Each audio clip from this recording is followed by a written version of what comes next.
Hi everyone, welcome to Lucie's Vision. I'm Lucie. So this is going to be me describing a vision I had last night. This has to do with the prediction I just uploaded regarding mediumship and reapers. So let's get into it. So last night I woke up around 4:14 a.m. around that time, and I did like a voice recording. I recorded everything I remember. I'm gonna see if I can put it in this video. I'm gonna see if I can do that. If not, then I'm just gonna summarize everything here right now. So last night I had a dream regarding mediumship, um, seeing spirits. This is not my first time I had visions seeing spirits, but this is the first time it was different. And this is the first time it was confirmed that, oh, you're a medium, you know. I'm like, okay. It was just, it felt different, and I the reason why it felt different because like before I even had this vision in my waking life, like present moment here, I had this urge to start buying like filing folders and tape recorders and like bigger notebooks to start writing. Once I tap into that gift, because I knew that I was going to tap into this gift eventually, because I had visions indicating that my gift is going to get stronger and I'm going to tap into mediumship, but I didn't know when that's going to happen. But I got the vision last night. It's happening now, and especially coming into this new year. So I'm like, I didn't even get those things yet. So I'm like, okay, so I'm doing this video to describe this vision for reference, because I know I'm gonna come back to it, because I didn't get any names. I didn't know who these people were. So I just felt like I needed to do a reference video, to always come back to this video if I ever receive more visions regarding this case, regarding this death. Or I'm not sure if this death even happened yet. That's the thing. But let's just get to it. So it started off with me, my twin sister, and my older sister. We were at home, and I guess we had my twin sister to buy glycerin. Glycerin is what I use that to like make lip gloss, but I don't know why we were sending her to buy glycerin and for what purpose. I didn't understand the context of this particular moment. This is the moment that I remember in leading up to everything that transpired after that. I didn't know why we sought her, but we sought her to go buy glycerin. So it was just me and my older sister. We were speaking, and she came back, you know, and when she came back with the bag of glycerin, we was telling her that's the wrong size. We got the wrong one. But like my older sister was like, I guess she was getting irritated that she got the wrong one. Like she was getting upset, and me and my twin sister was looking at each other. We just didn't feel like it was nothing to get upset over about. So we was just like, okay. So we ended up in the car, and it was my older sister's car. I don't recognize this car in my waking life, so this is gonna be the future tense, I guess. But we was in her car, and she was in the driver's seat. My twin sister in the passenger seat, and I was in the back. So I feel like that's significant too, like the seating arrangement. I was in behind. I was in the back. So it was just us three in the car at first. All right, and I'm in the car, and again, my older sister is like mad, upset that my twin sister got the wrong size, and my twin sister's like, okay, it's not a big deal. Like we can at first we was gonna go together, all together, to just go to the store, but once we saw our older sister acting, just being upset, she was just being upset at first, and then it turns out like her words were slurring, and like as if she was having a mental breakdown, and me and my twin sister looked at each other again like, okay, there's something wrong, something's not right here. And we was looking at her, and she was just like very agitated, and very like she really wanted to get, like really wanted to get this glycerin, this bag of glycerin. I don't know for what purpose, but she really wanted it, and she was trying to like start her car and back out, and she backed out a little bit, and she almost hit a car. Like the way that her car was parked, it was parked next to a road, and there was cars coming through, and she always backed into a car, and then I guess my twin sister tried to stopped her, say, hey, no, like something's not right, you're not okay, we don't want you driving in this condition, basically giving that, talking her down, like talking, de-escalating the situation, because she wasn't in her right mind, and she wasn't fully herself. It just felt off. So me and my twin sister was worried for her, like, you shouldn't be driving. We don't want you to drive. And she did not want to listen. She was so eager to drive off the road with the car. So she started to um, drive on the car again. Like she started the car and try to like put it in reverse again. And then my sister, she jumped out the car. I didn't have that luxury. I was still in the back seat. And my sister, the older sister, she just started driving. She backed out, started driving the road, but she was driving very erratic. It wasn't how she normally drive. Like she was not in her right mind. And I'm in the back seat.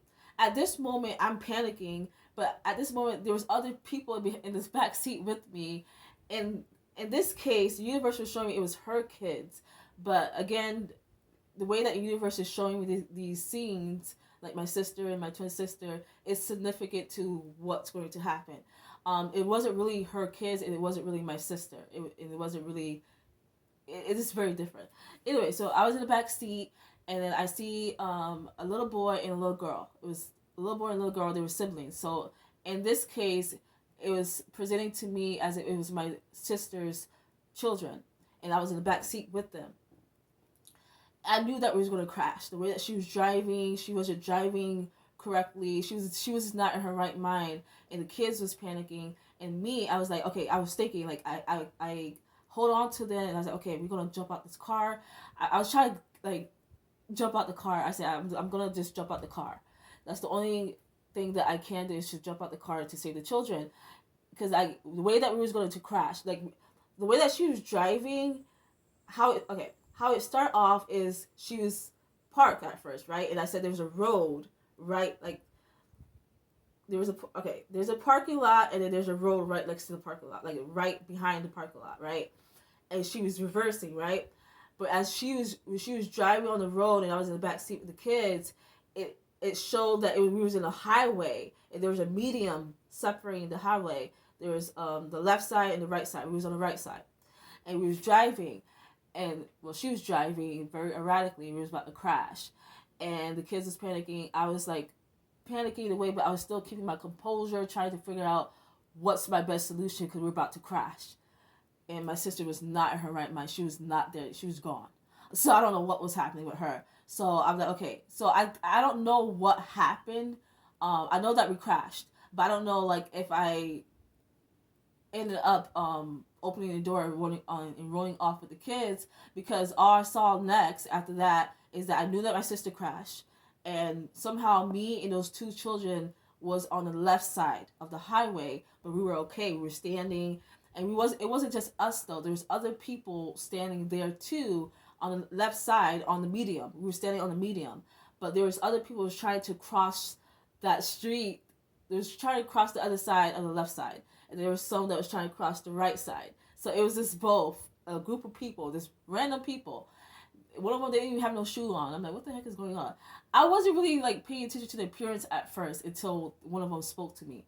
But I know I was in the other side, the left side. I know my sister crashed. I wasn't even, I ain't gonna lie, kind of sound horrible. I wasn't even worrying about her or paying attention to that other side. I was paying attention to the side that I was in. I was in the left side with the two children.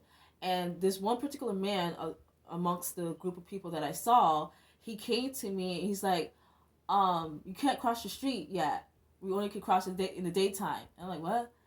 He said, you can't cross the street yet. We only can cross in the daytime. I'm saying, well, what do you mean? He said, we're dead. He said, we're dead. I'm like, what? I said, oh, we died? Because again, I didn't remember, like, if I had the chance to roll off the car, like to get out the car and roll with the kids. I don't know if I made that decision because I didn't know what happened. I just knew that we crashed, or my sister crashed. I didn't know if I was able to escape with the children. I'm not sure, but this dude confirmed that no, we didn't. We didn't escape. We died. We died. Not necessarily me, but the children did. Not necessarily. Yeah, the children did. They did. It was the boy and the little girl. But again, I couldn't see the little girl, but I saw a little boy. So that was very interesting. There's something regarding the little boy, but I couldn't see the little girl at first. But when the dude was telling me that, I said, I'm dead? That's why I questioned him. And another dude came, he's like, no, you're not dead. The little boy's dead. He said, you are the medium. You're the medium. I'm like, what? And we're all on the left side. And this dude who spoke to me first and saying that we can't cross the street, we only could cross in the daytime. And it was evening at this time when everything transpired, like the crash, my sister driving. It was dark, but not as like super dark. It was like the evening time when this happened. And so yeah, so he said we only could cross the street at daytime because even in the left side, there's cars driving right through them. They were driving through them, and I was standing on the median with the little boy, and the little girl. I know that she was there, but I couldn't see her face for some reason.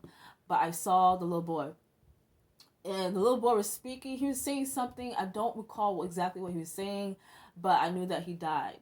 Um, and then all of a sudden, the vision shifted to daytime, and I started to walk amongst the group. The group, all the group that was there, who was waiting to cross the other side to the right side, because they were all on the left side. Who was waiting to cross the right side? They started to walk too. So we started to walk to the right side. As we was walking to the right side, we saw a whole bunch of people gathering around some type of car accident scene, and I see a different point of view. So I see a woman. She looked at white. I don't know her culture. She could have been a different race, but she was white. And it was her, and it was two bodies in the laying down. It was a little girl, a male, and I guess the boy was somewhere else. Like I guess he flew somewhere else in the scene. But they was talking about the boy, and this woman knew that he died, and this boy was her son, and she just started crying. And I guess one of the police officers approached her, or someone approached her. I don't know who he was to this woman, or it was a stranger because he didn't know who she really was. He asked her. He said, "Oh, your sister, she passed away, or your sister? No, your sister okay? Is your sister okay?" She said, "Yeah, that's not my sister. That's my daughter." Wait, I could have that backwards. Is your daughter okay? No, she said, no, that's not my daughter, that's my sister. Yeah, sorry, I got that backwards. So her sister ended up surviving the car accident. Even though I saw two bodies, I saw a girl, a male laying down, and I knew that her son, or it was her son, the little boy that was with me in the beginning. He died, but he died, like, I guess he flew, not where the scene happened, but like close by. And this woman was telling this stranger who asked her, "Is your sister okay?" She said, "Yeah, she's okay." So she was holding on to the little girl, and she was just crying. And she said, then she started to speak about the little boy, and she said, "The little boy, I don't think he's okay." Even though everyone knew that the little boy is dead, but she said, "I don't think he's okay. I think the devil took him." Something the devil taking him, and I'm just watching everything and observing everything. And she, "Oh, I think the devil took him." And I'm like, what? God wasn't able to take the little boy. And I'm not gonna lie, when it turned daytime and we started to walk to the other side, the little boy wasn't with me. It was just a group of people. So the little boy, I guess, stayed behind and on the left side. So I feel like that's significant. The time, the date, like the time shifting, like from night to day, and from the left side of the highway and then the right side of the highway and then the medium separating the two roads, right? And then we couldn't cross over to the other side at a certain time, right? So that is all significant. That all plays a part. So I guess the left side, it tells me it's the underworld, or it's the underworld, because right before I had this vision, like right, you know, if you ever had like dreams, right, and you have one dream and it goes to a different dream. I had a dream about Walmart. I was in Walmart, right? Walmart. I found out that Walmart, there's a portal inside Walmart that leads into the underworld. I know how that sounds, but there's literally a portal in Walmart that leads to the underworld. But anyways, I know that it all connects, because right before that I had a dream that I was in Walmart, and then I had this vision about these spirits, these random people. I don't know their name. I didn't catch their name. I didn't know who they are, but I know that they either died or they're going to die. There's going to be some type of car accident regarding a woman, her siblings, and her son. So it's a woman, a sibling, and her son, and a male, a random male. I don't know who this male is because he was not in none of this vision that I was having it. Because how it started off, it was my older sister, my twin sister, and me in the back seat. So it has to do with siblings, okay, and it has to do with children, her son. But she knew her son did not cross over to the heavens. She knew that her son was taken to the devil. So that was very interesting too. And that's when the woman started to cry. And the stranger, everybody was looking at her like, what? Like, everybody was just watching her. And the spirits was watching her that was with me. The guys that was speaking to me, and when I crossed over to, like, when I was at the left side, and they was talking to me and saying that I was a medium, they was watching her too. So I'm like, okay, this is very interesting. That was my vision that I had regarding mediumship. Very interesting. There's a lot of things that I still have to decode. I literally just had it this morning. This vision. I'm going to decode this, and as I start to get the message for that and start to get the clarity of it and connect it, I'm going to do an update version to this, especially once I know what this who these people were or who they are, because I'm not sure if it happens yet. Happened yet, because you guys know I specialize in future things that's coming from the future. So that means it's things that's yet to happen. Is that I predict things based off my vision. I'm able to see what's going to happen in the future. So that tells me it's coming. It hasn't happened yet. So I don't know. I don't think this car accident happened yet. I think it's going to happen. And it's going to be around the holidays, because around the winter time, because everybody was wearing coats. That did stood out to me. Everybody was wearing coats and the scarf. Her sibling, her sister, the little girl, she was wearing a scarf. So it tells me that it was around winter time. So again, I feel like it's coming. I don't think it happened yet. But that was my vision. That is what I saw regarding this spirit, or these spirits, because it was very interesting. There's a lot of information that was coming at me at once, and it was just strange how I was experiencing this, because when I woke up, I felt like my body was like, I astral. I don't know if it was just weird. Like, my whole body was like, it was just strange, but that's what I got, you guys. Yeah, I'm definitely gonna connect the dot to this, because this is very interesting. I did record everything. Like, soon as I woke up, I started recording what I remember. So anything that I didn't state on here, I'm going to do a voiceover, include this in this video. So stay tuned for that. So that is all. Lucie out. Bye.